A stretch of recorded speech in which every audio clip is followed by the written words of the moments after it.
अब हम इस टॉपिक को रिवीजन के लिए आसान भाषा में समझते हैं। जी बिल्कुल। आज का हमारा टॉपिक है अंतर्राष्ट्रीय समसामयिकी। जी। इसमें हम खास तौर पर देखेंगे भारतीय राष्ट्रपति और प्रधानमंत्री की कुछ बहुत ही महत्वपूर्ण विदेश यात्राएं जो हाल ही में हुई हैं। हाँ, और इन यात्राओं से ये समझने की कोशिश करेंगे कि भारत की विदेश नीति किस दिशा में जा रही है। तो चलिए सबसे पहले बात करते हैं राष्ट्रपति द्रौपदी मुर्मू की अफ्रीका यात्रा से। पहली यात्रा थी अंगोला की। और ये यात्रा अपने आप में बहुत खास थी, खास क्यों थी?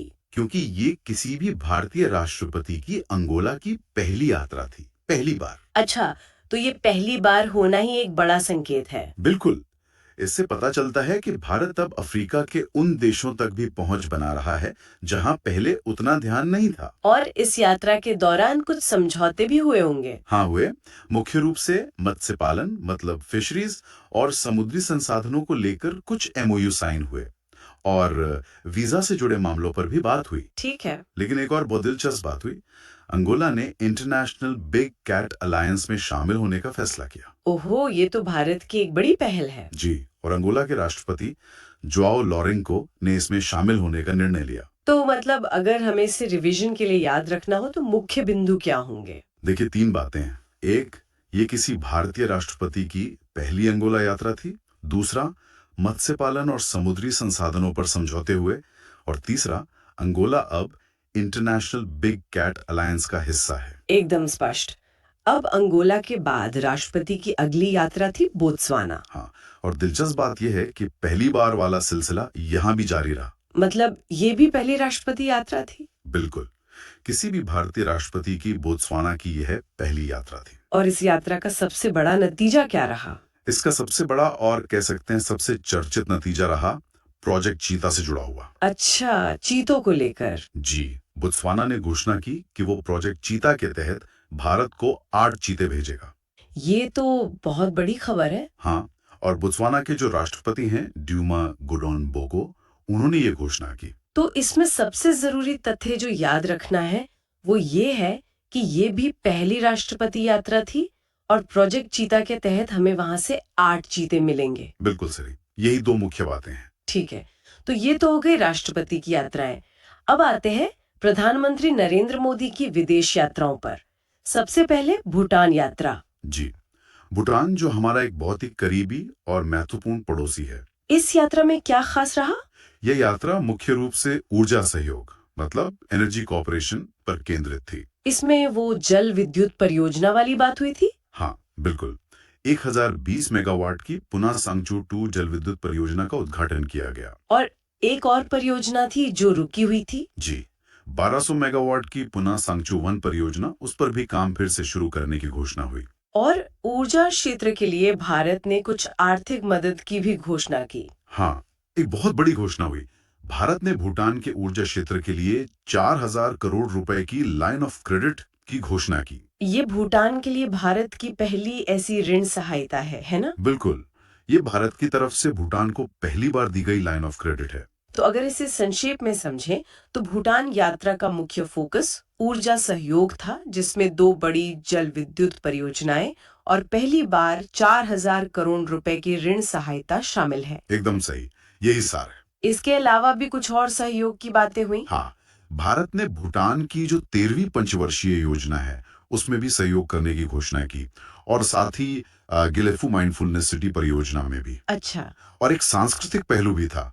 थिम्पू में भगवान बुद्ध के जो पवित्र पिपरेवा अवशेष हैं, उनकी एक प्रदर्शनी भी आयोजित की गई। प्रधानमंत्री ने वहां वैश्विक शांति प्रार्थना महोत्सव में भी हिस्सा लिया। तो मतलब ऊर्जा के अलावा भारत भूटान की पंचवर्षीय योजना और एक नई सिटी परियोजना में भी सहयोग कर रहा है। ये सांस्कृतिक और विकासात्मक संबंधों को भी दिखाता है। बिल्कुल, ये एक बहुत ही व्यापक साझेदारी है। चलिए अब एक बहुत ही महत्वपूर्ण विषय पर आते हैं। G20 leaders summit. ये जोहान्सबर्ग दक्षिण अफ्रीका में हुआ था। जी, 21 से 23 नवंबर के बीच। और ये समिट कई मायनों में ऐतिहासिक था। जैसे कि सबसे पहले तो ये अफ्रीका में आयोजित होने वाला पहला G20 शिखर सम्मेलन था। अच्छा, अफ्रीका की धरती पर पहली बार। हाँ, और इसकी अध्यक्षता दक्षिण अफ्रीका कर रहा है 1 दिसंबर 2024 से 30 नवंबर 2025 तक। और ये G20 का 20वां संस्करण था। इसकी थीम क्या थी? इसकी थीम थी एकजुटता, समानता, संधारणीयता। तो याद रखने वाली बात है 20वां G20 समिट दक्षिण अफ्रीका में हुआ, जो अफ्रीका में पहला था, और थीम थी एकजुटता, समानता, संधारणीयता। बिल्कुल। और एक और रोचक बात है, बताइए। ये ग्लोबल साउथ द्वारा लगातार चौथी अध्यक्षता है। चौथी? मतलब देखिए, 2022 में इंडोनेशिया, 2023 में भारत, 2024 में ब्राजील और अब 2025 में दक्षिण अफ्रीका। ये चारों देश ग्लोबल साउथ का हिस्सा हैं। ये तो वाकई में एक बड़ा पैटर्न है। हाँ, वैसे G20 की स्थापना 1999 में हुई थी, एशियाई वित्तीय संकट के बाद। और इसमें सदस्य कितने हैं? इसमें 19 देश हैं और 2 संघ हैं, यूरोपीय यूनियन और अफ्रीकी संघ। और अफ्रीकी संघ को तो अभी हाल ही में सदस्य बनाया गया है। जी, पिछले ही साल सितंबर 2023 में, जब भारत अध्यक्षता कर रहा था। तो मतलब मुख्य बात यह है कि G20 में अब अफ्रीकी संघ भी सदस्य है और ग्लोबल साउथ का कोई देश लगातार चौथी बार अध्यक्षता कर रहा है। बिल्कुल सही। एक शब्द आता है G20 ट्रोइका। ये क्या होता है? G20 ट्रोइका में 3 देश शामिल होते हैं, जो पिछला अध्यक्ष था, जो वर्तमान अध्यक्ष है और जो अगला अध्यक्ष होगा। अच्छा, ताकि एक निरंतरता बनी रहे। हाँ, बिल्कुल। तो अब जो ट्रोइका है उसमें है ब्राजील, जो 2024 का अध्यक्ष था, दक्षिण अफ्रीका 2025 का है और अगला अध्यक्ष होगा यूएस से 2026 में। तो G20 ट्रोइका है ब्राजील, दक्षिण अफ्रीका और यूएसए। जी। लेकिन इस समिट में एक और बात हुई। संयुक्त राज्य अमेरिका ने इसका बहिष्कार किया था, वो शामिल नहीं हुआ। अच्छा, ये भी एक महत्वपूर्ण तथ्य है। हाँ समिट के अंत में जोहान्सबर्ग घोषणा पत्र भी अपनाया गया। जी, 122 सूत्रीय घोषणा पत्र। और ये एक अफ्रीकी दर्शन उबुंटू पर आधारित है। उबुंटू। इसका क्या मतलब है? इसका मतलब है मैं हूं क्योंकि हम हैं। मैं हूं क्योंकि हम हैं। बहुत गहरा दर्शन है। बिल्कुल। और इसी दर्शन के आधार पर 4 प्राथमिकताएं तय की गईं। वो क्या थी? पहली, आपदा के लिए लचीलापन। दूसरी, कम आय वाले देशों के लिए ऋण की स्थिरता। तीसरी, न्याय संगत ऊर्जा संक्रमण के लिए फाइनेंस मतलब वित्त। और चौथी, समावेशी विकास के लिए महत्वपूर्ण खनिजों का उपयोग। तो जोहान्सबर्ग घोषणा पत्र का आधार उबुंटू दर्शन है और इसकी 4 प्राथमिकताएं आपदा, ऋण, ऊर्जा और खनिज से जुड़ी हैं। एकदम सही पकड़ा आपने। अब बात करते हैं इस समिट में भारत की भूमिका की। प्रधानमंत्री मोदी ने इसमें हिस्सा लिया था। जी, और ये उनकी 12वीं भागीदारी थी G20 में। उन्होंने तीनों सत्रों को संबोधित किया। उन सत्रों के विषय क्या थे? पहला सत्र था किसी को पीछे ना छोड़ें, दूसरा लचीला विश्व और तीसरा सभी के लिए निष्पक्ष भविष्य। तो प्रधानमंत्री मोदी ने तीनों सत्रों में भाग लिया, जो समावेशी विकास, लचीलापन और न्याय संगत भविष्य पर केंद्रित थे। बिल्कुल। और उन्होंने वहां 6 विचार भी प्रस्तुत किए। 6 विचार? हाँ, पहला, एक वैश्विक पारंपरिक ज्ञान भंडार बनाना। दूसरा, अफ्रीका के लिए एक स्किल मल्टीप्लायर बनाना। तीसरा, एक वैश्विक स्वास्थ्य सेवा प्रतिक्रिया दल। ठीक है। चौथा, मुफ्त उपग्रह डेटा की साझेदारी। पांचवा, क्रिटिकल मिनरल्स के लिए एक सर्कुलरिटी पहल। और छठा, ड्रग टेरर नेक्सस का मुकाबला करने के लिए एक पहल। तो प्रधानमंत्री के ये 6 प्रस्ताव याद रखने जरूरी हैं। ये ज्ञान, कौशल, स्वास्थ्य, डेटा, खनिज और सुरक्षा जैसे क्षेत्रों से संबंधित हैं। हाँ, ये भारत के बढ़ते वैश्विक दृष्टिकोण को दिखाते हैं। G20 समिट के अलावा भी कुछ और महत्वपूर्ण बैठकें हुई थी। जी है। जैसे भारत, ऑस्ट्रेलिया और कनाडा के बीच एक त्रिपक्षीय प्रौद्योगिकी और नवाचार साझेदारी पर सहमति बनी। भारत, ऑस्ट्रेलिया और कनाडा। ठीक है। और भारत और इटली ने आतंकवाद के वित्त पोषण का मुकाबला करने के लिए एक संयुक्त पहल अपनाई। तो समिट के दौरान भारत ने ऑस्ट्रेलिया, कनाडा के साथ टेक्नोलॉजी पर और इटली के साथ आतंकवाद के वित्त पोषण को रोकने पर साझेदारी की। बिल्कुल। IBSA की भी बैठक हुई थी, इंडिया, ब्राजील और साउथ अफ्रीका। हाँ, IBSA की भी एक बैठक हुई। इसकी अध्यक्षता दक्षिण अफ्रीका के राष्ट्रपति सिरिल रामपोसा ने की। इसमें भारत की तरफ से क्या प्रस्ताव रखे गए? इसमें प्रधानमंत्री मोदी ने 3 प्रस्ताव रखे। पहला, एक IBSA डिजिटल नवाचार गठबंधन बनाना। इसमें क्या होगा? इसमें यूपीआई और कोविन जैसी जो भारत की सफल तकनीकें हैं वो साझा की जाएंगी। बहुत अच्छा। और दूसरा दूसरा दक्षिण दक्षिण सहयोग के लिए एक आईबीएसएफ फंड का प्रस्ताव रखा। और तीसरा, आईबीएसए देशों के बीच जो राष्ट्रीय सुरक्षा सलाहकार यानी एनएसए हैं, उनके स्तर पर संवाद को संस्थागत बनाने का प्रस्ताव था। तो IBSA की बैठक में भारत ने 3 प्रस्ताव रखे: डिजिटल गठबंधन, IBSF फंड और NSA स्तर पर संवाद। ये दक्षिण दक्षिण सहयोग को मजबूत करने के लिए हैं। बिल्कुल सही, यही इसका मकसद है। अब पूरा टॉपिक क्लियर हो जाना चाहिए। तो सबसे पहले बात करते हैं कुछ द्विपक्षीय समझौतों की। पहला समझौता है भारत और यूएसए के बीच। ये 12वीं ADMM प्लस के दौरान हुआ है। इसमें दोनों देशों ने एक 10 वर्षीय रक्षा फ्रेमवर्क पर साइन किया है जी। और ये फ्रेमवर्क 2025 से 2035 तक चलेगा। तो इसमें याद रखने वाली मुख्य बातें हैं: भारत और यूएसए, एक 10 साल का रक्षा फ्रेमवर्क और इसकी अवधि मतलब 2025 से 2035 तक। बिल्कुल। अब दूसरा समझौता भी भारत और यूएसए के बीच ही है। अच्छा। इसमें भारत ने पहली बार अमेरिका से LPG आयात करने के लिए 1 साल का कॉन्ट्रैक्ट किया है। 1 साल का? हाँ, और इस कॉन्ट्रैक्ट के तहत भारत हर साल लगभग 2.2 मिलियन टन LPG इंपोर्ट करेगा। तो इसमें सबसे महत्वपूर्ण बात यही है कि भारत ने पहली बार अमेरिका से LPG आयात के लिए 1 सालाना अनुबंध किया है। ये पहली बार वाला पॉइंट जरूरी है। सही। अब आगे बढ़ते हैं। अगला समझौता है भारत और नेपाल के बीच। जी, दोनों देशों ने अपनी जो ट्रांजिट ट्रीटी है मतलब पारगमन संधि, उसके प्रोटोकॉल में कुछ बदलाव किए हैं। और ये बदलाव क्यों किए गए हैं? ये जोगबनी विराटनगर कॉरिडोर के जरिए रेल व्यापार को और बेहतर बनाने के लिए किए गए हैं। अच्छा, तो मुख्य बिंदु ये हुआ कि भारत और नेपाल के बीच जोगबनी विराटनगर कॉरिडोर से रेल व्यापार को बढ़ाने के लिए संधि में संशोधन हुआ है। एकदम सही। और चौथा समझौता है भारत और सऊदी अरब के बीच। दोनों देशों ने रियाद में एक सांस्कृतिक सहयोग समझौते पर दस्तखत किए हैं। तो सीधे शब्दों में भारत और सऊदी अरब के बीच रियाद में एक कल्चरल कोऑपरेशन एग्रीमेंट हुआ है। बिल्कुल। तो ये थे कुछ जरूरी समझौते। अब हम अपने दूसरे विषय पर आते हैं, टीवी वीट पहल। जी, टीवी वेट। पहले तो इसका पूरा नाम समझते हैं। टीवी वेट का मतलब है technical vocational education and training.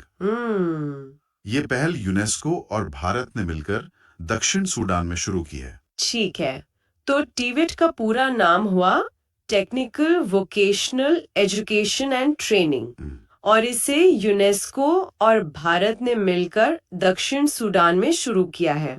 हाँ, अब सवाल उठता है कि इस पहल का मुख्य उद्देश्य क्या है? जी, इसका मकसद है दक्षिण सूडान में जो तकनीकी और व्यावसायिक शिक्षा और ट्रेनिंग का सिस्टम है उसे मजबूत करना। यानी इसका पूरा फोकस दक्षिण सूडान की टेक्निकल और वोकेशनल एजुकेशन प्रणाली को मजबूत करने पर है। बिल्कुल।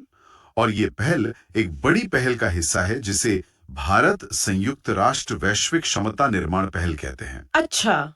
ये अगस्त 2021 में शुरू हुई थी। टीवेट उसी पहल के तहत शुरू किए गए 4 प्रोजेक्ट्स में से एक है। तो ये अगस्त 2021 में शुरू हुई भारत संयुक्त राष्ट्र वैश्विक क्षमता निर्माण पहल के 4 शुरुआती प्रोजेक्ट्स में से एक है। ये पॉइंट भी महत्वपूर्ण है। जी, चलिए अब हम अपने आज के सबसे गंभीर विषय पर आते हैं, व्हाइट कॉलर टेररिज्म। हाँ, ये एक नया और काफी चिंताजनक कॉन्सेप्ट है। ये हाल ही में चर्चा में आया जब दिल्ली में एक कार बम विस्फोट हुआ और उसमें कुछ डॉक्टरों की भूमिका सामने आई। तो इसकी परिभाषा क्या है? परिभाषा ये है कि जब पढ़े लिखे पेशेवर मतलब एजुकेटेड प्रोफेशनल्स अपनी विशेषज्ञता, अपनी क्रेडिबिलिटी, अकादमिक नेटवर्क या पद का इस्तेमाल करके आतंकी घटनाओं को अंजाम देते हैं। तो मतलब व्हाइट कॉलर टेररिज्म का मतलब हुआ पढ़े लिखे और प्रतिष्ठित पेशेवरों द्वारा अपनी स्किल्स का गलत इस्तेमाल करके आतंकवाद फैलाना। बिल्कुल। अब पारंपरिक आतंकवाद और व्हाइट कॉलर टेररिज्म में अंतर को समझते हैं। जी, ये बहुत जरूरी है। पहला अंतर है पृष्ठभूमि का। व्हाइट कॉलर आतंकवादी पढ़े लिखे, पेशेवर और अच्छी नौकरी वाले होते हैं, जबकि पारंपरिक आतंकवादी अक्सर मतलब ज्यादातर हाशिए पर मौजूद समुदायों, संघर्ष वाले क्षेत्रों या कमजोर आर्थिक पृष्ठभूमि से आते हैं। तो मुख्य अंतर ये है कि इसमें शामिल लोग एजुकेटेड प्रोफेशनल्स होते हैं, जबकि पारंपरिक आतंकवाद में ज्यादातर हाशिए पर मौजूद लोग शामिल होते हैं। सही। दूसरा अंतर है भर्ती के तरीके में। व्हाइट कॉलर आतंकवादियों में भर्ती विचारधारा सोशल मीडिया और ऑनलाइन एन्क्रिप्टेड प्लेटफॉर्म के जरिए होती है। मतलब सब कुछ ऑनलाइन होता है। हाँ, वहीं पारंपरिक आतंकवाद में भर्ती अक्सर आमने सामने मतलब व्यक्तिगत कट्टरपंथीकरण के प्रयासों से होती है। तो व्हाइट कॉलर में भर्ती ऑनलाइन होती है और पारंपरिक आतंकवाद में व्यक्तिगत रूप से। जी। तीसरा अंतर है इनकी पहचान करना। व्हाइट कॉलर आतंकवादियों की पहचान बहुत मुश्किल होती है क्योंकि समाज में उनकी एक विश्वसनीय और प्रतिष्ठित छवि होती है। हाँ, कोई उन पे शक ही नहीं करता। बिल्कुल। जबकि पारंपरिक आतंकवादी ज्यादातर हिंसक गतिविधियों में शामिल होते हैं, तो उनकी पहचान थोड़ी आसान होती है। तो प्रतिष्ठित छवि के कारण इनकी पहचान मुश्किल है, जबकि पारंपरिक आतंकवादियों की पहचान आसान होती है। सही। और चौथा अंतर है काम करने के तरीके में। व्हाइट कॉलर आतंकवादी तकनीकी साधनों और साइबर नेटवर्क का इस्तेमाल करते हैं। वहीं पारंपरिक आतंकवादी आत्मघाती हमले, पारंपरिक विस्फोटक और हथियारों का इस्तेमाल करते हैं। तो मतलब ये टेक्नोलॉजी और साइबर नेटवर्क का इस्तेमाल करते हैं, न कि पारंपरिक हथियार और विस्फोटकों का। बिल्कुल सही। अब इसके प्रमुख कारणों पर ध्यान देते हैं कि ऐसा होता क्यों है। जी, ये समझना बहुत जरूरी है। पहला कारण है सामाजिक पहचान को लेकर असंतुष्टि। दूसरा, समाज में उनकी जो साफ और विश्वसनीय छवि है, उसके कारण उन पर कोई संदेह नहीं करता। तीसरा, एन्क्रिप्टेड प्लेटफॉर्म्स और कट्टरपंथी सामग्री तक उनकी आसान पहुंच। और चौथा, उनकी अपनी पर्सनल इनकम इतनी ज्यादा होती है कि वो खुद के पैसे से हमलों को अंजाम दे सकते हैं। तो इसके मुख्य कारण हुए सामाजिक पहचान से असंतोष, विश्वसनीय छवि से बचाव, ऑनलाइन कट्टरपंथी सामग्री तक पहुंच और हमलों के लिए खुद का पैसा इस्तेमाल करना। हाँ, अब आखिर में इससे जुड़ी चुनौतियों को समझते हैं। जी। पहली चुनौती तो यही है कि समाज में विश्वसनीय छवि के कारण इनकी पहचान करना बहुत ही ज्यादा कठिन है। दूसरी चुनौती है कि ये सेल्फ फाइनेंसिंग करते हैं, मतलब खुद पैसा लगाते हैं, इसलिए खुफिया वित्तीय निगरानी तंत्र की नजर में नहीं आ पाते। सही बात है। तीसरी चुनौती यह है कि अगर किसी रणनीतिक संस्थान में मतलब किसी सेंसिटिव जगह पर ऐसे पेशेवर मौजूद हैं, तो ये आंतरिक सुरक्षा के लिए एक बहुत गंभीर खतरा है। बिल्कुल। और चौथी चुनौती यह है कि सुरक्षा एजेंसियों की जो निगरानी सूची होती है, उसमें आमतौर पर पढ़े लिखे पेशेवरों की कमी होती है। उनका ध्यान इस तरफ जाता ही नहीं है। तो मुख्य चुनौतियां हैं पहचान में कठिनाई, वित्तीय निगरानी से बचना, रणनीतिक संस्थानों में इनकी मौजूदगी से आंतरिक सुरक्षा को खतरा और आखिर में सुरक्षा एजेंसियों की निगरानी सूची में इनका न होना। बिल्कुल। अब पूरा टॉपिक क्लियर हो जाना चाहिए। इंटरनेशनल सोलर अलायंस या ISA से। ठीक है। हाल ही में इसकी 8वीं सभा 28 अक्टूबर को नई दिल्ली में हुई थी। लेकिन इस सभा की डिटेल्स में जाने से पहले थोड़ा पीछे चलते हैं। ये ISA बना कब और क्यों था? तो इसकी बुनियाद 2015 में पेरिस में रखी गई थी। 2015 में? हाँ, ये वही समय था जब दुनिया भर के देश वो मशहूर पेरिस क्लाइमेट एग्रीमेंट पर सहमत हो रहे थे। अच्छा। उसी दौरान भारत और फ्रांस ने मिलकर ये ऐलान किया अच्छा। कि हम एक ऐसा गठबंधन बनाएंगे जो खास तौर पर सोलर एनर्जी पर फोकस करेगा। और ये मतलब एक बहुत बड़ा स्ट्रेटेजिक मूव था। स्ट्रेटेजिक मूव, ये तो एक क्लाइमेट इनिशिएटिव था, है ना? देखिए, वही तो इसमें सबसे दिलचस्प बात है। ये सिर्फ एक क्लाइमेट इनिशिएटिव नहीं था, ये भारत की तरफ से दुनिया को ये बताने का तरीका था कि हम क्लाइमेट चेंज की समस्या का हिस्सा नहीं, समाधान का हिस्सा है। सही। और हम सिर्फ पश्चिमी देशों के पीछे नहीं चलेंगे, बल्कि हम खुद एक ग्लोबल मूवमेंट को लीड कर सकते हैं। और इसका सबसे बड़ा सबूत है इसका मुख्यालय, है ना, जो भारत के गुरुग्राम में है। एग्जैक्टली। आमतौर पर ऐसी बड़ी अंतर्राष्ट्रीय संस्थाओं के मुख्यालय आपको जिनेवा, न्यूयॉर्क या पेरिस में मिलते हैं। सही बात है। तो किसी ऐसी बड़ी संस्था का मुख्यालय भारत में होना, ये ग्लोबल स्टेज पर भारत की बढ़ती लीडरशिप को दिखाता है। और इस बार की सभा में एक और खास बात हुई जिसने इसके बढ़ते कद को साबित कर दिया। आप राष्ट्रपति द्रौपदी मुर्मू के संबोधन की बात कर रहे हैं? हाँ, ये पहली बार हुआ है कि भारत के किसी राष्ट्रपति ने आईएसए की सभा को संबोधित किया हो। और इसका एक सिंबॉलिक महत्व है। जब किसी देश का हेड ऑफ स्टेट किसी मंच पर आता है तो वो उस मंच को एक नई इज्जत, एक नया वजन देता है। सही। इससे ये साफ हो गया कि आईएसए अब सिर्फ एक टेक्निकल अलायंस नहीं बल्कि भारत के लिए एक महत्वपूर्ण डिप्लोमेटिक टूल बन चुका है। और इसके सदस्य देश अब 125 हो गए हैं। हाँ, 125 सदस्य हैं और इसके डायरेक्टर जनरल आशीष खन्ना है। तो इस 8वीं सभा से क्या बड़े निष्कर्ष निकले? कुछ नई पहल शुरू की गई हैं, जैसे एक नाम आ रहा है सनराइज। सनराइज, हाँ, नाम तो बड़ा आकर्षक है, लेकिन इसके पीछे जो मुद्दा है वो क्लीन एनर्जी का एक, कह सकते हैं, अंधेरा सच है। मतलब सोलर वेस्ट। हम सोलर पैनल्स तो लगा रहे हैं, लेकिन जब 20-25 साल बाद ये काम करना बंद कर देंगे तो इस इलेक्ट्रॉनिक कचरे का पहाड़ का क्या होगा? अच्छा, ये तो बहुत बड़ी चुनौती है। बिल्कुल। तो सनराइज इसी समस्या से निपटने के लिए है। इसका पूरा नाम है solar upcycling network for recycling innovation and stakeholder engagement. इसका मकसद सरकारों, इंडस्ट्री के लोगों और इनोवेटर्स को एक साथ लाना है ताकि सोलर वेस्ट से वैल्यू निकाली जा सके। मतलब कचरे से कुछ नया और उपयोगी बनाना, जिससे नए उद्योग बनेंगे और ग्रीन जॉब्स भी पैदा होंगे। सही। तो ये एक तरह से सोलर एनर्जी सेक्टर में सर्कुलर इकोनॉमी को स्थापित करने की कोशिश है। एक और बड़ा विचार जिस पर इस सभा में जोर दिया गया वो है एक सूर्य, एक विश्व, एक ग्रिड, OSOWOG। हाँ, और ये शायद आईएसए का सबसे एम्बिशियस प्रोजेक्ट है। इसका जो कॉन्सेप्ट है वो जितना सरल है, इसे लागू करना उतना ही मुश्किल। वो कैसे? सोच ये है कि सूरज दुनिया में कहीं ना कहीं तो हमेशा चमकता रहता है। सही बात। तो अगर हम सभी देशों के सोलर पावर ग्रिड्स को समुंदर के नीचे केबल से जोड़ दें तो हम 24 घंटे 7 दिन पूरी दुनिया को सोलर एनर्जी दे सकते हैं। अरे वाह, ये सुनने में तो किसी साइंस फिक्शन फिल्म जैसा लगता है। बिल्कुल, लेकिन इसमें टेक्निकल चुनौतियों से ज्यादा जियोपॉलिटिकल चुनौतियां हैं। इतने सारे देशों को एक साथ लाना, उनके बीच विश्वास पैदा करना, ये बहुत बड़ी बात है। पर अगर ये प्रोजेक्ट सफल होता है तो ये एनर्जी के सेक्टर में वही क्रांति ला सकता है जो इंटरनेट ने कम्युनिकेशन में लाई थी। अच्छा, इस सभा में छोटे देशों के लिए भी कुछ खास कदम उठाए गए। एक SIDS सोलर प्रोक्योरमेंट प्लेटफॉर्म की बात हुई है। यहाँ SIDS का क्या मतलब है? SIDS यानी स्मॉल आइलैंड डेवलपिंग स्टेट्स। अच्छा।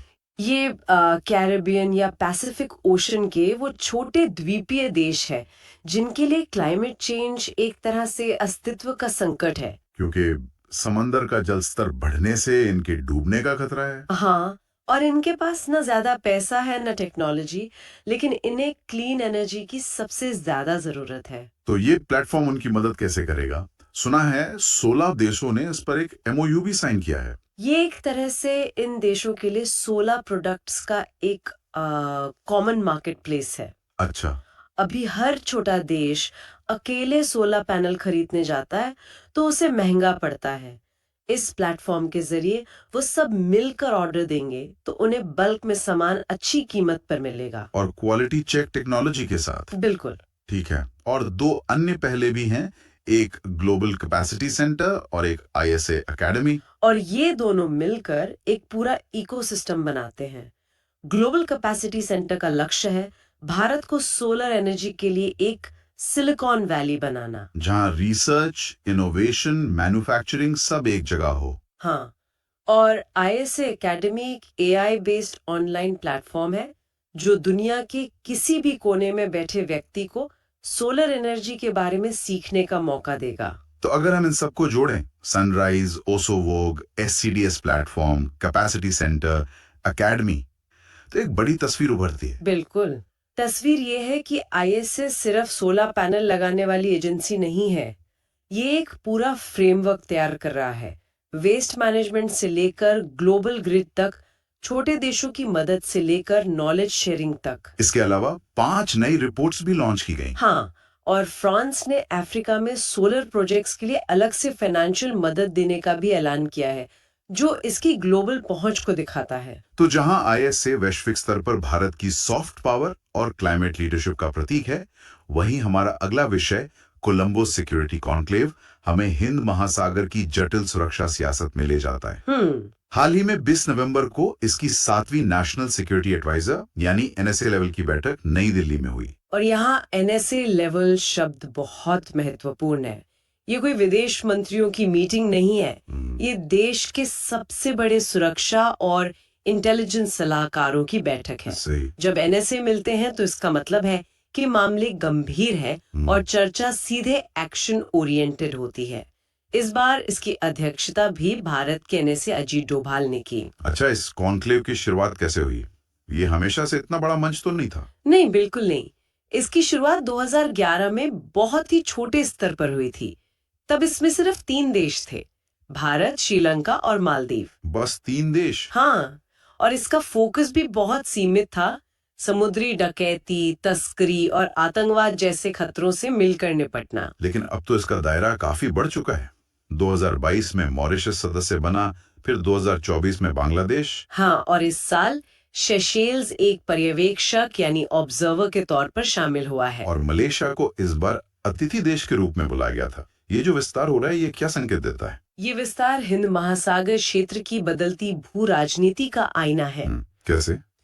जैसे जैसे इस क्षेत्र में चीन का प्रभाव और उसकी सैन्य उपस्थिति बढ़ी है, इन छोटे देशों को एक सुरक्षा छतरी की जरूरत महसूस हुई है। अच्छा। और भारत इस क्षेत्र के सबसे बड़े देश के नाते एक नेतृत्व की भूमिका में आया है। तो ये जो विस्तार है, ये इन देशों का भारत पर बढ़ते विश्वास को दिखाता है। आपने सदस्य और पर्यवेक्षक का जिक्र किया, इन दोनों में क्या फर्क है? इससे ऐसे समझ सकते हैं कि सदस्य जो है वो टीम के परमानेंट प्लेयर हैं, जो हर फैसले में शामिल है। ठीक है। और पर्यवेक्षक एक तरह से गेस्ट प्लेयर है, वो चर्चाओं में भाग ले सकते हैं, सीखते हैं, पर अंतिम फैसले पर उनका वोट नहीं होता। समझ गया। तो अब सबसे जरूरी सवाल पर आते हैं, ये देश किन मुद्दों पर सहयोग करते हैं? इस कॉन्क्लेव के 5 मुख्य स्तंभ क्या हैं? हाँ, इन 5 स्तंभों से ही इसकी व्यापकता का पता चलता है। पहला स्तंभ तो इसकी नींव है, समुद्री सुरक्षा और संरक्षा। इसमें बहुत जरूरी हो जाते हैं। तीसरा स्तंभ संगठित अपराधों से जुड़ा है। सही। तीसरा है तस्करी और अंतर्राष्ट्रीय संगठित अपराधों से निपटना।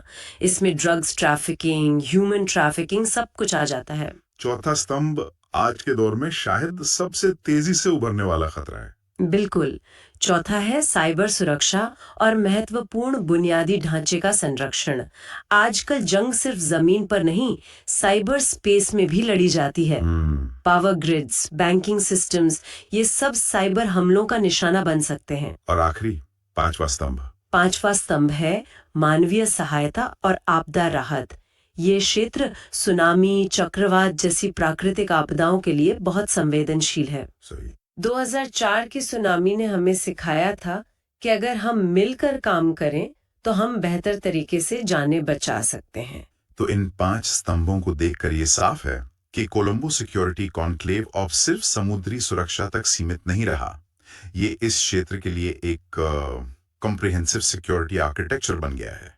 आपने बिल्कुल सही शब्द इस्तेमाल किया। ये सिर्फ मिलिट्री सुरक्षा नहीं है, इसमें आर्थिक, पर्यावरणीय और मानवीय सुरक्षा के पहलू भी शामिल हैं। तो आज हमने 2 बिल्कुल अलग तरह के मंचों को देखा।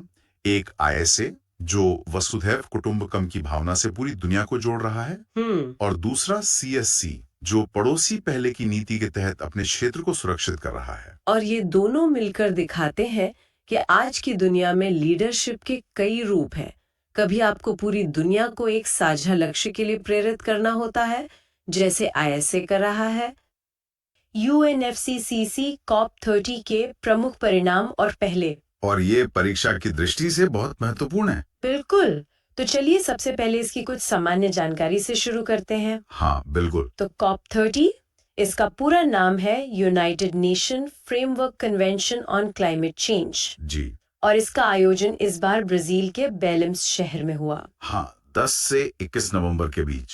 और इसकी अध्यक्षता किसने की? इसकी अध्यक्षता ब्राजील के आंद्रे कोरेनियो डो लागो ने की। और भारत का प्रतिनिधित्व?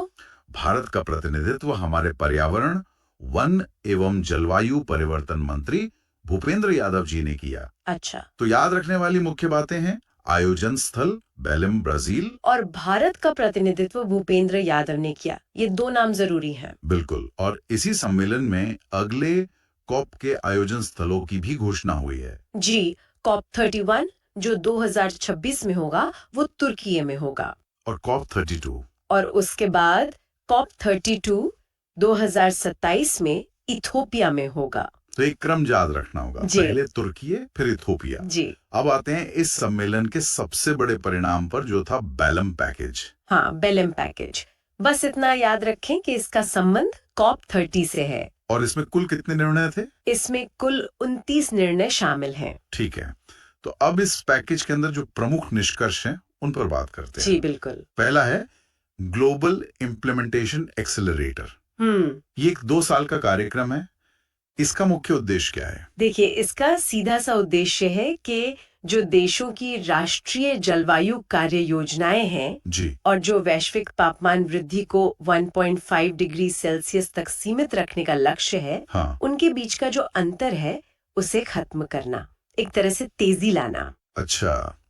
तो ग्लोबल इम्प्लीमेंटेशन एक्सेलरेटर 2 वर्षीय कार्यक्रम, जिसका लक्ष्य जलवायु कार्य योजनाओं और 1.5 डिग्री सेल्सियस के लक्ष्य के बीच के अंतर को पाटना है। बिल्कुल सही। दूसरी महत्वपूर्ण पहल है बेलेम मिशन 1.5 डिग्री सेल्सियस। जी, इसमें ट्रोइका शब्द बहुत महत्वपूर्ण है। ट्रोइका, इसका क्या मतलब है? ये कॉप 29, कॉप 30 और कॉप 31 की अध्यक्षता करने वाले 3 देशों का समूह है। ओ अच्छा। हाँ, ये तीनों देश मिलकर एक कार्य उन्मुख मंच बनाते हैं। और इसका उद्देश्य?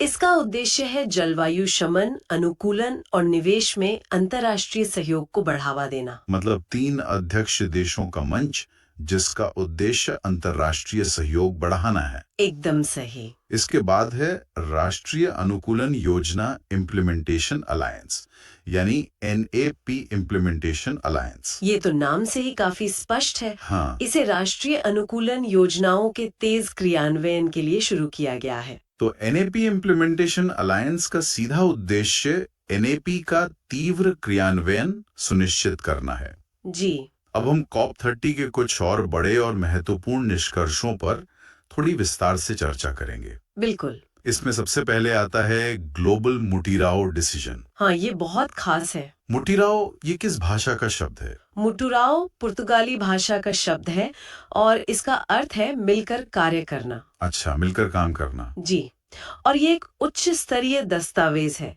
इसमें कुछ बहुत महत्वपूर्ण बातें शामिल है। जैसे कि? पहला, विकासशील देशों के लिए 2035 तक जलवायु वित्त पोषण को कम से कम 3 गुना करना। 3 गुना? और कोई रकम भी तय की गई है? हाँ, इसे सालाना 1.3 ट्रिलियन डॉलर तक सुनिश्चित करना। तो ग्लोबल मोटीराओ डिसीजन का मुख्य लक्ष्य है 2035 तक जलवायु वित्त पोषण 3 गुना बढ़ाकर 1.3 ट्रिलियन डॉलर वार्षिक करना। यही इसका सबसे बड़ा पॉइंट है। इसी डिसीजन में जस्ट ट्रांजिशन मैकेनिज्म का भी जिक्र है। जी, जिसे दमम एक्शन मैकेनिज्म भी कहते हैं। इसका क्या उद्देश्य है? इसका उद्देश्य है कि जो अर्थव्यवस्थाएं और श्रमिक जीवाश्म ईंधन से दूर जा रहे हैं, उन्हें तकनीकी सहायता और क्षमता विकास में मदद करना। मतलब जीवाश्म ईंधन से बदलाव के दौरान श्रमिकों और अर्थव्यवस्थाओं को तकनीकी सहायता देना। बिल्कुल, ताकि उन पर बुरा असर न पड़े। साथ ही 2 रोड मैप भी जारी किए गए। जी, पहला है वन एवं जलवायु रोड मैप और दूसरा है जीवाश्म ईंधन का उपयोग उत्तरोत्तर कम करने पर रोड मैप। तो 2 रोड मैप याद रखने, एक वनों के लिए और दूसरा जीवाश्म ईंधन का उपयोग कम करने के लिए। जी हाँ। अगला प्रमुख निष्कर्ष है वैश्विक अनुकूलन लक्ष्य, यानी GGA। ये भी एक बड़ी उपलब्धि है।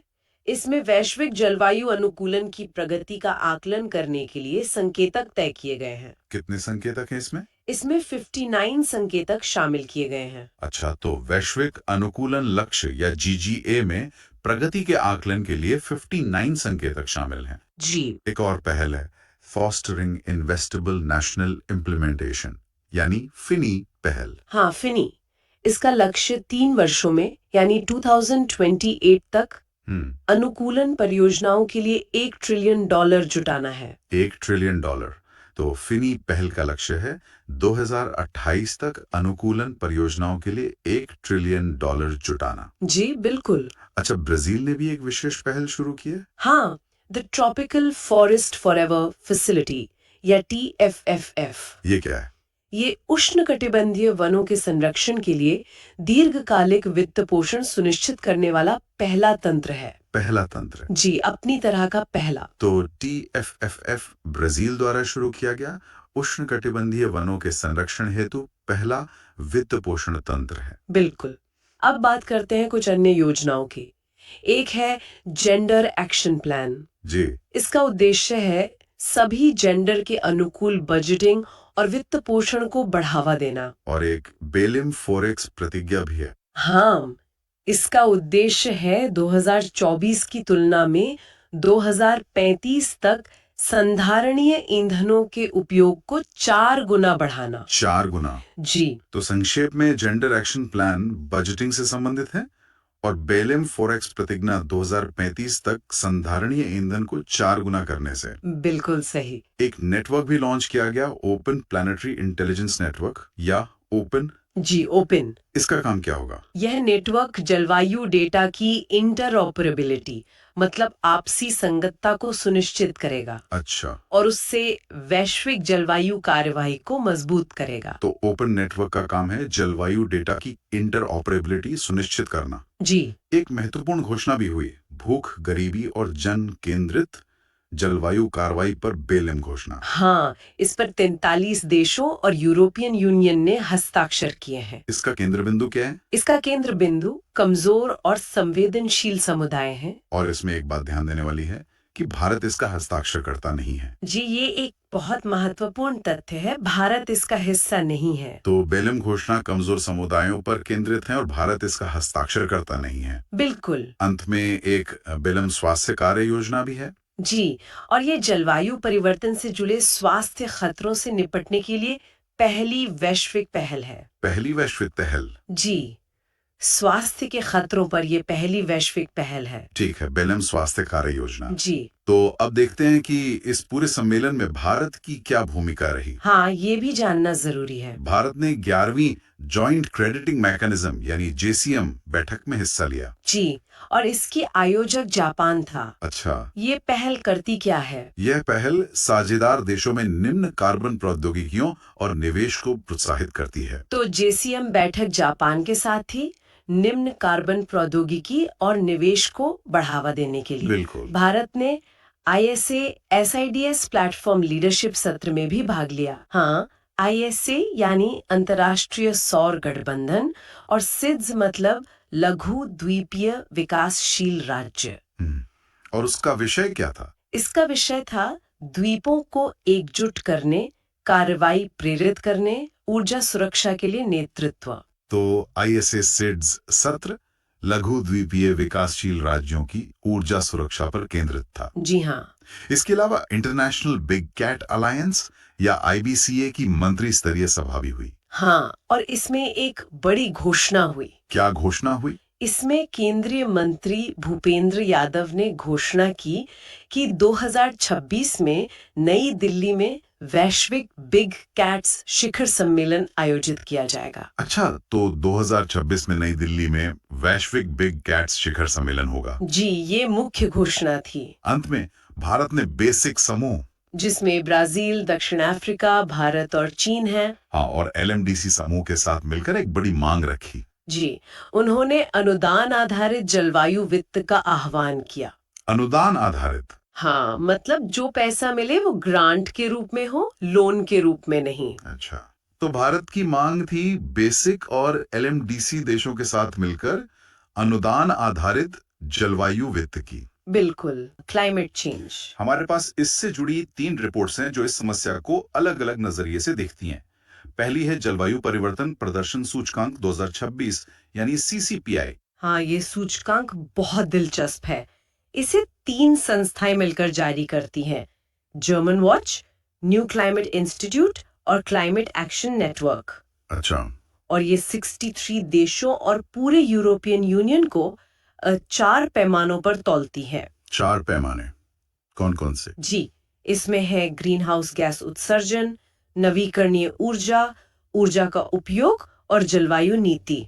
और इसका जो सबसे चौंकाने वाला नतीजा है वो तो मुझे लगता है सबसे ऊपर ही दिख जाता है। हाँ, रैंकिंग में पहले 3 स्थान खाली छोड़ दिए गए हैं। बिल्कुल, मतलब किसी भी देश को गोल्ड, सिल्वर या ब्रॉन्ज मेडल नहीं मिला।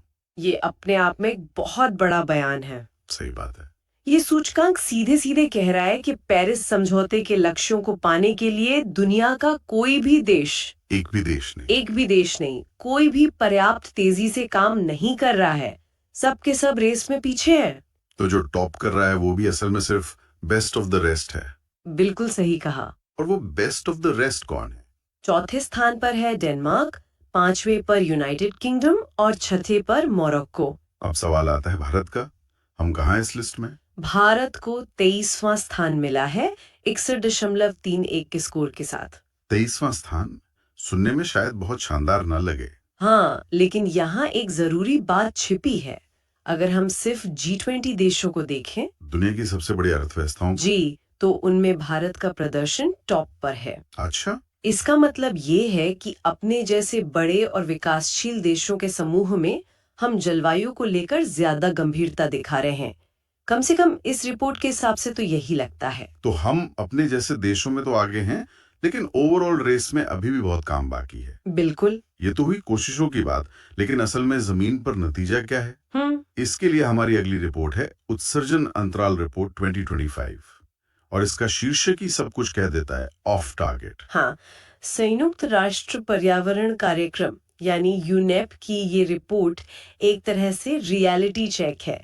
ऑफ टारगेट का मतलब है कि हम लक्ष्य से भटक गए हैं। अच्छा, रिपोर्ट साफ साफ चेतावनी देती है कि अगर दुनिया इसी रास्ते पर चलती रही तो इस सदी के अंत तक तापमान 2.3 से 2.5 डिग्री सेल्सियस तक बढ़ जाएगा। जो कि लक्ष्य तो 1.5 डिग्री पर रुकने का था। बिल्कुल। और ये कोई भविष्य की दूर की बात नहीं है।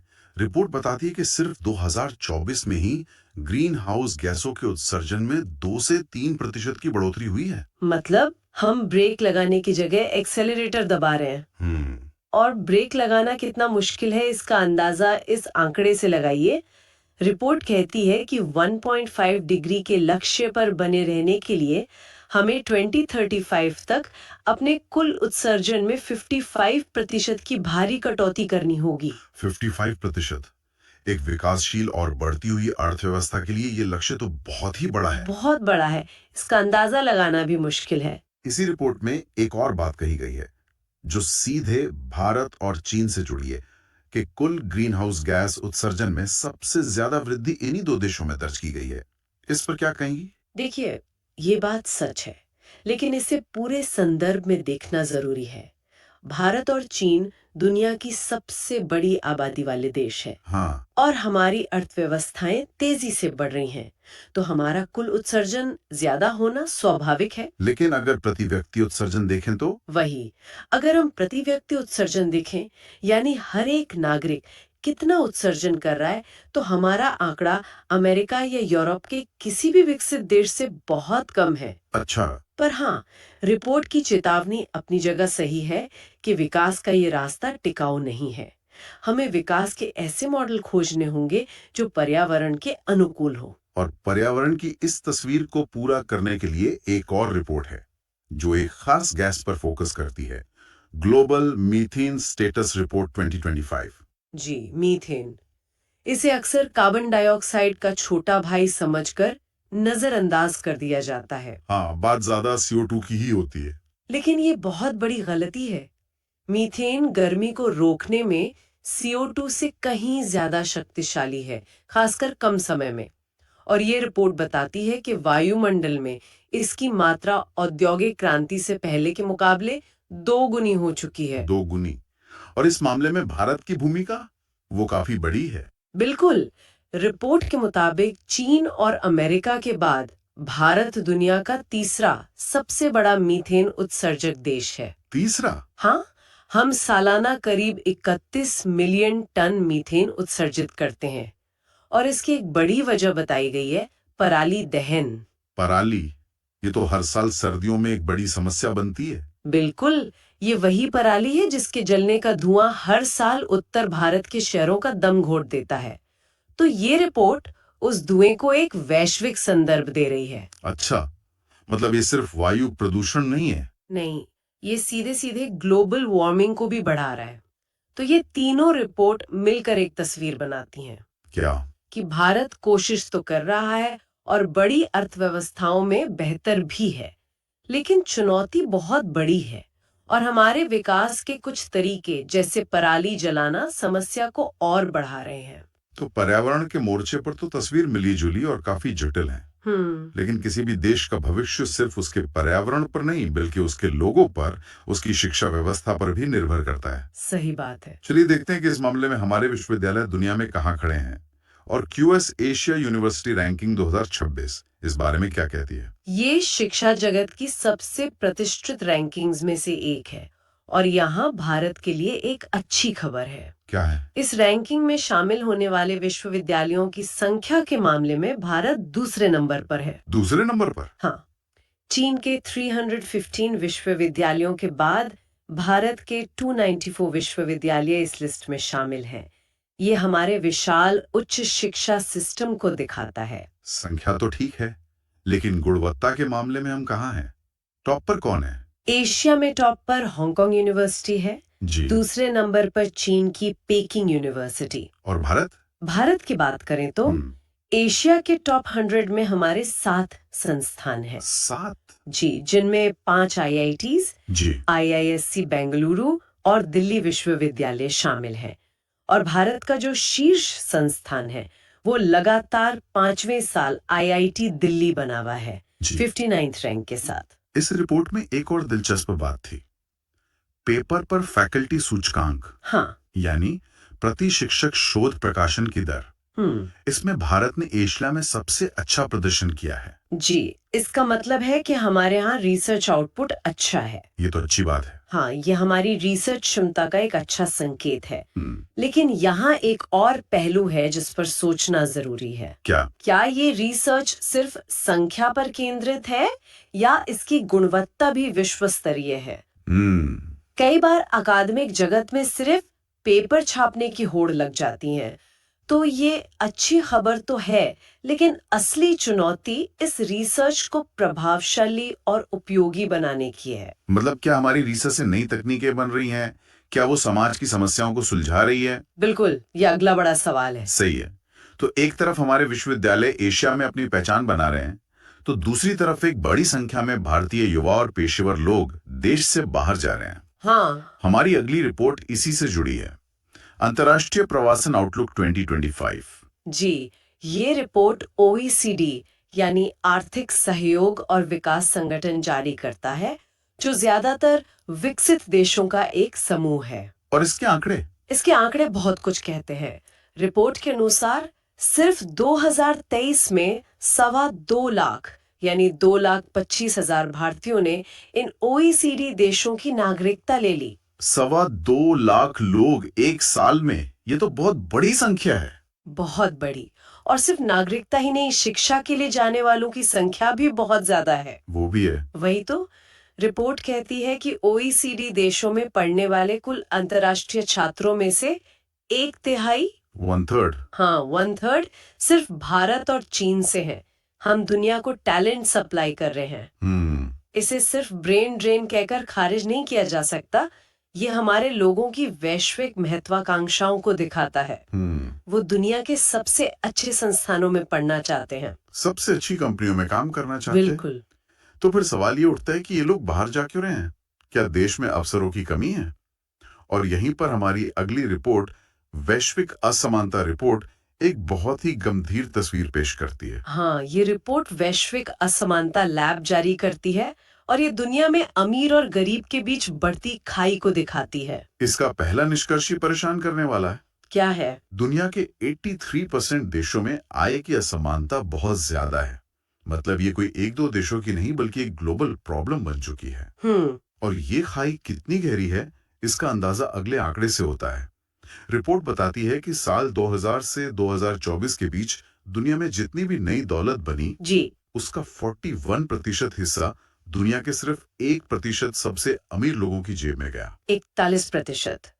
सोचिए, लगभग आधी दौलत सिर्फ 1% लोगों के पास। और दूसरी तरफ दुनिया की जो सबसे गरीब 50% आबादी है, उसे इस नई दौलत का कितना हिस्सा मिला? कितना? सिर्फ 1%। सिर्फ 1%। ये आंकड़े सिर्फ नंबर नहीं है, ये एक खतरनाक सामाजिक सच्चाई बयान कर रहे हैं। ये बताते हैं कि आर्थिक विकास का फायदा कुछ ही लोगों तक सिमट कर रह गया है। और क्या हम इन दोनों रिपोर्ट्स, प्रवासन और असमानता के बीच कोई कनेक्शन देख सकते हैं? बिल्कुल देख सकते हैं। जब किसी देश में दौलत और अवसर कुछ ही हाथों में सिमटने लगते हैं, तो एक बड़ी आबादी को महसूस होता है कि उनके लिए तरक्की के रास्ते बंद हो रहे हैं। ऐसे में अगर उन्हें दूसरे देशों में बेहतर भविष्य की उम्मीद दिखती है, तो वो पलायन का विकल्प चुनते हैं। ये सिर्फ बेहतर नौकरी की तलाश नहीं है। नहीं, ये एक बेहतर जीवन, अपने बच्चों के लिए बेहतर मौकों की तलाश है। तो असमानता की ये खाई कहीं न कहीं ब्रेन ड्रेन को और हवा देती है। ये वाकई एक बहुत गंभीर तस्वीर है। और इन सब बड़ी बड़ी बातों के बीच, मतलब पर्यावरण, अर्थव्यवस्था, असमानता, हम अक्सर उस पीढ़ी को भूल जाते हैं जिस पर इन सब का सबसे गहरा असर पड़ेगा। हमारे बच्चे। हाँ, हमारी आज की आखिरी रिपोर्ट उन्हीं पर है, the state of the world's children 2025। इसे यूनिसेफ जारी करता है और इस साल की रिपोर्ट का शीर्षक है बाल निर्धनता की समाप्ति, हमारी साझा आवश्यकता। अच्छा। रिपोर्ट के मुताबिक दुनिया का हर 5वां बच्चा यानी करीब 19% बच्चे चरम मौद्रिक गरीबी में जी रहे हैं। और जब हम भारत के संदर्भ में देखते हैं तो ये आंकड़े और भी बड़े हो जाते हैं। रिपोर्ट कहती है कि भारत में लगभग 20.6 करोड़ बच्चे कम से कम एक तरह की वंचना का सामना कर रहे हैं और करीब 6.2 करोड़ बच्चे ऐसे हैं जो 2 या उससे ज्यादा तरह की वंचना झेल रहे हैं। ये वंचना क्या है? वंचना का मतलब है बुनियादी अधिकारों और सुविधाओं से दूर रहना, जैसे साफ पानी न मिलना, पौष्टिक भोजन की कमी, स्कूल न जा पाना या घर में शौचालय न होना। बेसिक जरूरतें। हाँ, बिल्कुल बेसिक। ये वो चीजें हैं जो किसी भी बच्चे के विकास के लिए बेहद जरूरी हैं। और जब कोई बच्चा एक साथ कई तरह की वंचनाओं का सामना करता है, तो उसकी स्थिति और भी गंभीर हो जाती है। और रिपोर्ट इन सभी वंचनाओं में से एक को सबसे बड़ी और सबसे व्यापक बताती है। कौन से? स्वच्छता, यानी साफ सफाई और टॉयलेट तक पहुंच की कमी। और ये बहुत महत्वपूर्ण बात है। हम अक्सर बड़ी समस्याओं की बात करते हैं, लेकिन यूनिसेफ की ये रिपोर्ट हमें याद दिला रही है कि सबसे बुनियादी लड़ाई अभी भी स्वच्छता जैसी चीजों की है। सही बात है। अगर एक बच्चा साफ पानी और शौचालय के अभाव में बार बार बीमार पड़ता है, तो वो स्कूल कैसे जाएगा? वो सीखेगा कैसे? उसकी पूरी क्षमता पर असर पड़ता है। ये रिपोर्ट हमें बताती है कि अगर हमें भविष्य की बड़ी चुनौतियों का सामना करना है, तो हमें पहले अपनी नींव यानी अपने बच्चों के स्वास्थ्य और कल्याण को मजबूत करना होगा। तो इन सभी रिपोर्ट्स को एक साथ रखकर देखें तो कहानी क्या बनती है? एक तरफ भारत है जो G20 में क्लाइमेट लीडर है, जिसके विश्वविद्यालय एशिया में अपनी धाक जमा रहे हैं, जिसके नागरिक पूरी दुनिया में अपनी प्रतिभा का लोहा मनवा रहे हैं। बिल्कुल। और दूसरी तरफ वही भारत है जो बढ़ते उत्सर्जन, गहरी होती आर्थिक असमानता और अपने करोड़ों बच्चों के लिए बुनियादी सुविधाओं की चुनौती से जूझ रहा है। एक ही सिक्के के दो पहलू। हाँ, बिल्कुल। एक तरफ वैश्विक मंच पर बढ़ता कद है और दूसरी तरफ देश के भीतर की गहरी चुनौतियां। सबसे पहले बात करते हैं एपेक शिखर सम्मेलन 2025 की। इसका आयोजन दक्षिण कोरिया के ग्योंगजू शहर में हुआ। इसमें सबसे जरूरी बात यह है कि भारत एपेक का सदस्य नहीं है, उसे सिर्फ एक पर्यवेक्षक का दर्जा मिला हुआ है। बिल्कुल, तो याद रखें, एपेक सम्मेलन 2025 ग्योंगजू, जो कि दक्षिण कोरिया में है, और भारत सदस्य नहीं, केवल पर्यवेक्षक है। अच्छा, अगला है सामाजिक विकास के लिए दूसरा शिखर सम्मेलन। इसका आयोजन दोहा में हुआ और इसकी आयोजक थी संयुक्त राष्ट्र महासभा। इस सम्मेलन में दोहा घोषणा पत्र को अपनाया गया था। जी, तो मुख्य बिंदु है सामाजिक विकास शिखर सम्मेलन दोहा में और आयोजक संयुक्त राष्ट्र महासभा। आगे बढ़ते हैं। मॉन्ट्रियल प्रोटोकॉल के पक्षकारों की 37वीं बैठक ये केन्या के नैरोबी में आयोजित की गई। ठीक है, तो सारांश ये है मॉन्ट्रियल प्रोटोकॉल 37वीं बैठक, नायरोबी, केन्या। अगला पॉइंट है भारत वियतनाम के बीच रक्षा नीति संवाद। इसका 15वां संस्करण हनोई में हुआ। जी, तो याद रखना है भारत वियतनाम रक्षा संवाद का 15वां संस्करण और जगह थी हनोई। बिल्कुल। अब एक और महत्वपूर्ण सम्मेलन, तीसरा अंतर्राष्ट्रीय आयुर्वेद सम्मेलन, ये ब्राजील में हुआ और इसका आयोजन स्वामी विवेकानंद सांस्कृतिक केंद्र द्वारा किया गया था। तो इसके मुख्य बिंदु हैं तीसरा अंतर्राष्ट्रीय आयुर्वेद सम्मेलन ब्राजील में हुआ और आयोजक था स्वामी विवेकानंद सांस्कृतिक केंद्र। आगे है विश्व दूरसंचार विकास सम्मेलन। इसका आयोजन बाकू, अजरबैजान में किया गया। तो संक्षेप में विश्व दूरसंचार विकास सम्मेलन, बाकू, अजरबैजान। इसी तरह दो और सम्मेलन हैं जो एक ही जगह हुए। एक था रक्षा उद्योग गोलमेज सम्मेलन, ये दुबई में हुआ, और सीबीएसई द्वारा आयोजित पहला अंतर्राष्ट्रीय सहयोदय सम्मेलन, ये भी दुबई में ही हुआ। ठीक है, तो इसे एक साथ याद रख सकते हैं। रक्षा उद्योग गोलमेज और पहला अंतर्राष्ट्रीय सहयोदय सम्मेलन दोनों ही दुबई में हुए। बहुत अच्छे। तो ये थे प्रमुख सम्मेलन। अब हम आते हैं महत्वपूर्ण युद्धाभ्यासों पर। इसमें पहला और सबसे महत्वपूर्ण है मालाबार अभ्यास। ये भारत, ऑस्ट्रेलिया, जापान और यूएसए के बीच एक नौसैनिक अभ्यास है। इसका 29वां संस्करण पश्चिमी प्रशांत महासागर में गुआम में हुआ। जी, तो मालाबार अभ्यास के लिए याद रखें 4 देश, भारत, ऑस्ट्रेलिया, जापान, यूएसए, ये एक नौसैनिक अभ्यास है और स्थान गुआम। अगला है मित्र शक्ति 2025। ये भारत और श्रीलंका के बीच एक थल सेना अभ्यास है और इसका 11वां संस्करण कर्नाटक में आयोजित किया गया। ठीक है, तो मित्र शक्ति भारत श्रीलंका के बीच थल सेना अभ्यास और स्थान कर्नाटक। अब है अभ्यास गरुड़। ये भारत और फ्रांस की वायुसेना के बीच होता है। इसका 8वां संस्करण फ्रांस में ही हुआ। गरुड़ अभ्यास भारत फ्रांस वायुसेना का है और फ्रांस में हुआ।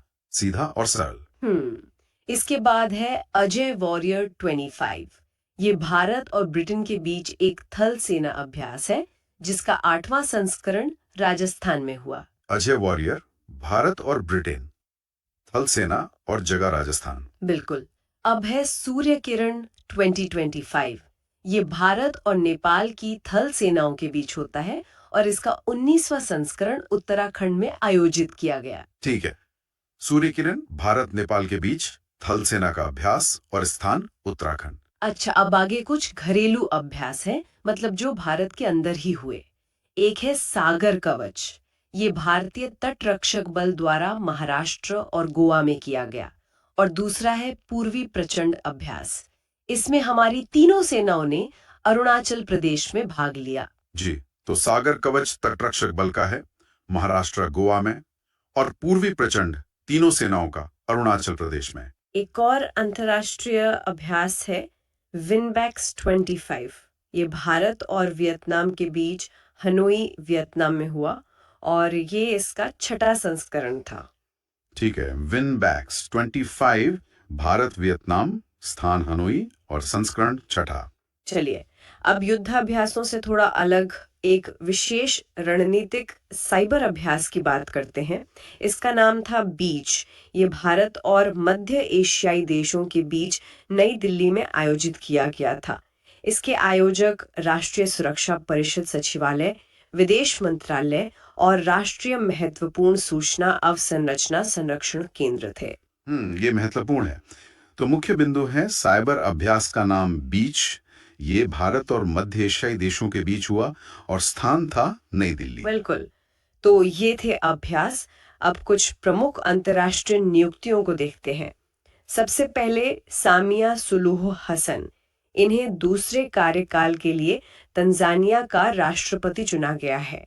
और दूसरी हैं गजाला हाशमी, जो वर्जीनिया यूएसए की उपराज्यपाल बनी है। ठीक है, तो याद रखना है, सामिया सुलूह हसन तंजानिया की राष्ट्रपति और गजाला हाशमी वर्जीनिया की उपराज्यपाल।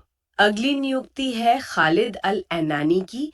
इन्हें मिस्र से यूनेस्को का महानिदेशक नियुक्त किया गया है। और एक और बहुत महत्वपूर्ण नियुक्ति यूएई की शेखा नासिर की है। वो संयुक्त राष्ट्र पर्यटन का नेतृत्व करने वाली पहली महिला बनी है। जी, तो मुख्य नियुक्तियां हैं खालिद अल एनानी यूनेस्को के महानिदेशक और शेखा नासिर संयुक्त राष्ट्र पर्यटन का नेतृत्व करने वाली पहली महिला। भारत से भी एक नियुक्ति है। कीर्ति सुरेश को यूनिसेफ इंडिया का सेलिब्रिटी एडवोकेट बनाया गया है। भारत से भी नियुक्ति, कीर्ति सुरेश यूनिसेफ इंडिया की सेलिब्रिटी एडवोकेट। बहुत अच्छे। अब हम आखिरी हिस्से पर आते हैं, कुछ विविध और महत्वपूर्ण तथ्य। पहला है, स्पेन में विश्व का पहला सफेद आइबेरियन लिंक्स देखा गया। जी, तो याद रखें, पहला सफेद आइबेरियन लिंक्स स्पेन में देखा गया। अब सोशल मीडिया पर प्रतिबंध से जुड़ी दो खबरें हैं।